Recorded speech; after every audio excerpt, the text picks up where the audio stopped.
Hello everyone, మీకు దోస్త్ first phase seat allotment apply చేసుకున్న వాళ్ళకి సీట్ అలాట్మెంట్ వచ్చింది. ఆ సీట్ అలాట్మెంట్ ఏ కాలేజీలో వచ్చిందో ఎందులో వచ్చిందో చూడాలి అంటే మీరు మళ్ళీ దోస్త్ లాగిన్లో లాగిన్ అవ్వాలి. లాగిన్ అయిన తర్వాత మీ అలాట్మెంట్ ఆర్డర్ని డౌన్లోడ్ చేసుకోండి. అలాట్మెంట్ ఆర్డర్ డౌన్లోడ్ చేసుకున్న తర్వాత ఒకవేళ మీరు అదే కాలేజ్లో కనుక రిపోర్ట్ చేయాలి అనుకుంటే,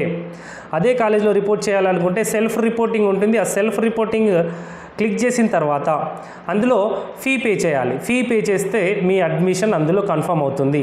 ఇంకో డౌట్ ఏంటంటే కొందరికి, ఈసారి నేను ఇందులో కన్ఫర్మ్ చేసుకుంటున్నాను అడ్మిషన్, మరి నెక్స్ట్ ఫేజ్లో ఇంకో కాలేజ్ ఆప్షన్ చేంజ్ చేసుకోవాలి అనుకుంటున్నాను, ఇందులో కన్ఫర్మ్ చేయాలా క్యాన్సల్ చేయాలన్న డౌట్ ఉండొచ్చు. ఏం పర్లేదు, మీరు ఇందులో సెల్ఫ్ రిపోర్ట్ కన్ఫర్మ్ చేసిన తర్వాత కూడా మళ్ళీ వెబ్ ఆప్షన్స్కి వెళ్ళొచ్చు. అందులో మంచి కాలేజ్ వస్తే అక్కడికి మీరు మూవ్ ఆన్ అవుతారు. మీ సెల్ఫ్ రిపోర్టింగ్ చేసిన అమౌంట్ ఎక్కడికి వెళ్ళదు. మీరు ఫైనల్గా ఏ కాలేజ్లో అయితే చేరుతున్నారో ఆ కాలేజ్కి మీ సెల్ఫ్ రిపోర్టెడ్ అమౌంట్ అనేది. పాయింట్ ఏంటి అంటే, మీరు ఇన్కమ్ సర్టిఫికేట్ నెంబర్ పెడితే మీకు అమౌంట్ అనేది 500 తీసుకుంటుంది. ఇన్కమ్ సర్టిఫికేట్ నెంబర్ పెట్టకపోతే అమౌంట్ అనేది సెల్ఫ్ రిపోర్టింగ్ అమౌంట్ 1000 తీసుకుంటుంది.